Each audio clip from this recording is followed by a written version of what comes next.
ఆ పువ్వుని ఏం చేసావు? ఏ పువ్వు? మెరిసే నక్షత్రం లాంటి ఎరుపు రంగులో ఉన్న పువ్వు.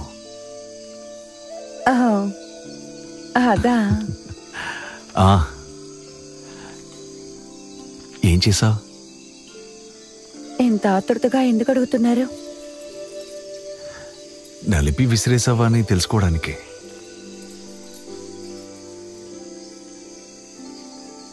విసిరేస్తే ఇప్పుడేంటి? ఏం లేదు, ఎందుకంటే అది నా హృదయం.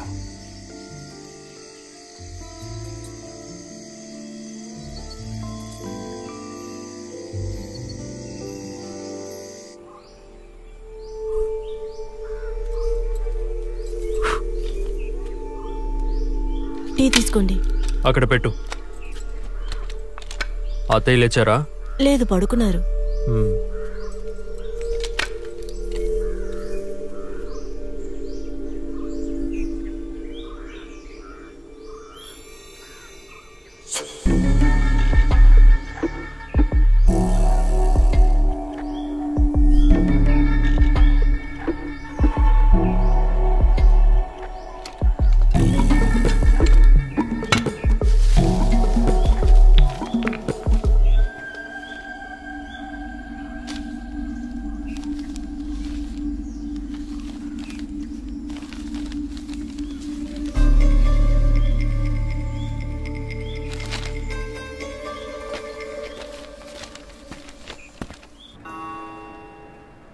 నువ్వు రంగుల ప్రపంచాన్ని పాలించే రాజకుమారివి.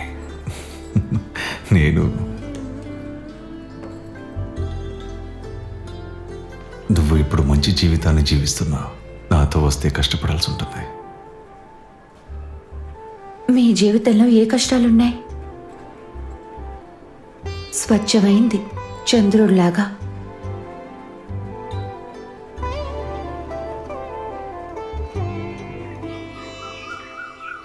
చిన్నమ్మగారు, భార్గవి అమ్మగారు, మీ దగ్గర ఎన్నో బట్టలు ఉన్నాయి, కానీ ఎందుకు కొద్ది రోజులుగా తెల్ల బట్టలు మాత్రమే వేస్తున్నారు? దానికేంటి, తెలుపు బానే ఉంటుంది కదా. అయితే మిగతా బట్టలని ఏం చేయాలి?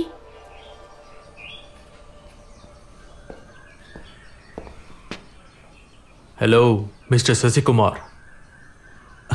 హలో, రండి.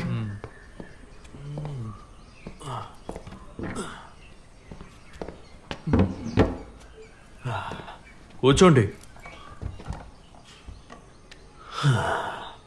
నా పేరు నారాయణ. భార్గవి నాకు మామయ్య కూతురు అవుతుంది. నేను మిమ్మల్ని ఇక్కడ చాలాసార్లు చూసాను. అంతేకాదు, ఒకసారి కాలేజీలో కూడా చూశాను. కాలేజీలో పాటలు డాన్సులు సూపర్గా ఉన్నాయి. ఇక్కడికి రావాలని ముందే అనుకున్నాను. టైం దొరకాలి కదా. కొంచెం టైం దొరికితే చాలు, ఊరంతా పని మీద తిరగాలి, పొలానికి వెళ్ళాలి, అది కాకుండా ఎస్టేట్కి వెళ్ళాలి.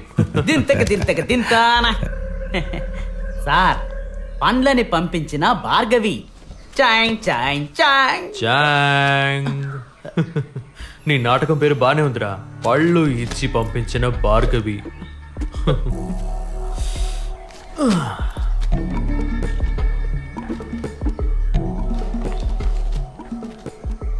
మీ శిష్యురాలు ఏమంటుంది? ఈ ఊర్లో చాలా మంది విద్యార్థులు ఉన్నారు. భార్గవికి ఇప్పుడు నేను ఏ ట్యూషన్ చెప్పడం లేదు. మరి మీకు అయ్యే ఖర్చులన్నీ ఎలా చూసుకుంటున్నారు? ఉండదాంతనే సర్దుకుపోతున్నాను. ఇన్ని ఫర్నిచర్లు ఉన్నాయా మీకు? అయ్యో, ఇవన్నీ అద్దెకు తీసుకున్నవి. నాకంటూ ఉన్నది ఆ సితార్ మాత్రమే. వీణ? సితార్. వీణ సితార్. మా ఇంట్లో అయితే 4 రూమ్లు అనవసరంగా ఖాళీగానే ఉన్నాయి. మీకు కావాలంటే వచ్చి ఉండండి. అదేం పర్లేదు, థ్యాంక్స్ అండి. నేను ఇక్కడే ఉంటానులేండి. నాకు ఈ ఇల్లు చాలా బాగా నచ్చింది. అది నాకు తెలుసు. అంతా మంచి జరగాలి. మీరు రాసేవన్నీ బాగా రాయాలి. అలాగే. వెళ్ళొస్తాను. వెళ్ళండి.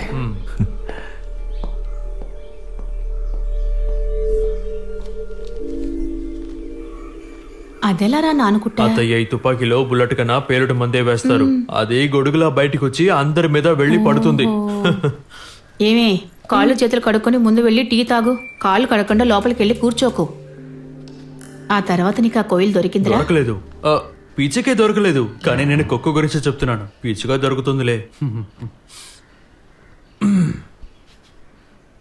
అత్తయ్య, నేను పెళ్లి చేసుకుందామని నిర్ణయించుకున్నాను. ఆ, మంచి విషయమే. అవును, ముహూర్తాలు అవి ఇవి మీరే చూసుకోవాలి అత్తయ్య.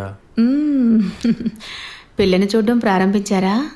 అమ్మాయిని వెతకాల్సిన అవసరమే లేదు. చిన్నప్పటి నుంచి నాతో కలిసి చదువుకుని పెరిగిన అమ్మాయి. డాన్స్ పాటలని బాగా పాడుతుంది. మంచి అమ్మాయి. నా అత్తయ్య వాళ్ళ కూతురు భార్గవి, అదే నా మరదలు.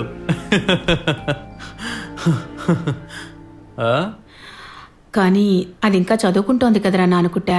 చదువు ఇప్పుడు అయిపోతుందిలే. సరే, అయినా ఒకసారి తనతో మాట్లాడి చూస్తానురా, సరేనా? రే పప్పు, ఆ? నీ నాటకం ఏమైందిరా? జరుగుతోంది. చూపించమంటారా? తెర ఇప్పుడు పైకి వెళ్తూ ఉంది. మన కథానాయకుడు ఔసేపు రిక్షా బండిలో వెళ్తూ ఉన్నాడు. ఔసేపు రిక్షా బండిని తొక్కుతున్నాడు. ఒక మూలన రిక్షా తిరిగేటప్పుడు మన విలన్ తోటి కథానాయకి సైకిల్ మీద కూర్చొని తప్పించుకొని పోతూ ఉంది. విల్లన్తో పాట కథానాయకురాలు. సార్కి బాగా అర్థమైంది. ఇదే సార్ నా కొత్త నాటకం పేరు కూడా, విలన్తో పారిపోయిన కథానాయకి. కథానాయకురాలు విల్లన్తో పారిపోతున్నారా? అవును సార్, మీరు భలే కథానాయకురాలు విల్లన్తో పారిపోతున్నారా? అరే పాపు, ఇలా బొచ్చిపోయే వాళ్ళంతా వీడి మీద చేయి పెట్టకూడదు. నేనేమి ఎవరినో కాదు. ఎక్కడి నుంచో వచ్చిన వాడివేగా. భార్గవి, మర్యాదగా మాట్లాడు. నువ్వు నా కాబోయే భార్యవి. మిస్టర్ నారాయణన్ భార్యగా ఉండడానికి నాకు ఎటువంటి ఉద్దేశం లేదు. ఈ కాపు, అనవసరంగా మీ ఇద్దరు గొడవ పడకండి. ఇప్పుడు పప్పుని ఎందుకు రా కొట్టావు? అది నువ్వు రా పప్పు.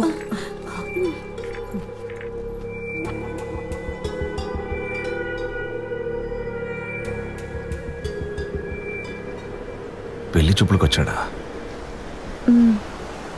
తెలిసిన వాళ్లే. అమ్మ ఎప్పుడు చదువు తర్వాత ఆలోచిద్దామని.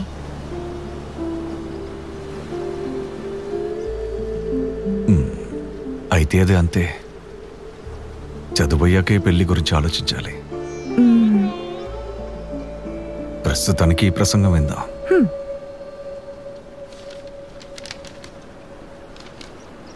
అయితే ఓ పని చేద్దాం. కావాలంటే నువ్వు దీన్ని ఇంటికి తీసుకెళ్లి చదివి అర్థం చేసుకో. నేను ఒక మిత్రుణ్ణి కలవాలి. మళ్ళీ కలుస్తాను.